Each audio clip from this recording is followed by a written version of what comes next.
পানীয় জলের সমস্যা নিয়ে কৈলাসহর দেউরাছড়া এডিসি ভিলেজের ৫ নং ওয়ার্ডের বাসিন্দারা একত্রিত হয়ে মঙ্গলবার দুপুরবেলা কৈলাসহর চিনি বাগান এলাকায় জাতীয় সড়কের উপর পথ অবরোধ করে বিক্ষোভ প্রদর্শন করে।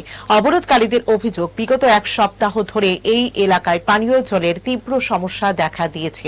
সংশ্লিষ্ট দপ্তর থেকে বিগত কিছুদিন পূর্বে গাড়ি দিয়ে ওই এলাকায় জল সরবরাহ করা হলেও তা পর্যাপ্ত নয়। তাই এলাকাবাসীরা দিশেহারা হয়ে এই এলাকায় পথ অবরোধ করে।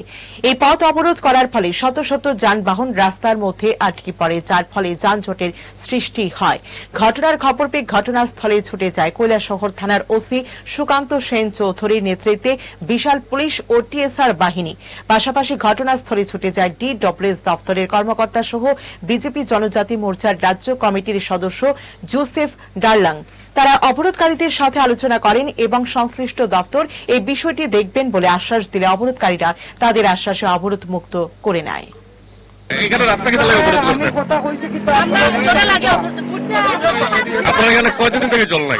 আমরা এক সপ্তাহ ধরে জল পাই না। এটা কোন জায়গা? এটা কোন জায়গা? এটা চিনি বাগান এলাকা। এখানে জনসাধারণ যারা আছে এক সপ্তাহ ধরে তারা জল পাইতেছে না পাওয়ার কারণে তারা আজকে এই রাস্তার অভিযোগ তারা করছিল। তো আমি নিজে গেছি, যাওয়ার পরে এই যে জলের বিষয়টা আমি দপ্তরকে আমি ফোন করে ডিডব্লিউএস ডিপার্টমেন্ট তার সাথে কথাবার্তা হওয়ার পরে তারা আশ্বাস দিচ্ছেন যে একদিন পর পর যাতে তারা জল দিতে পারে।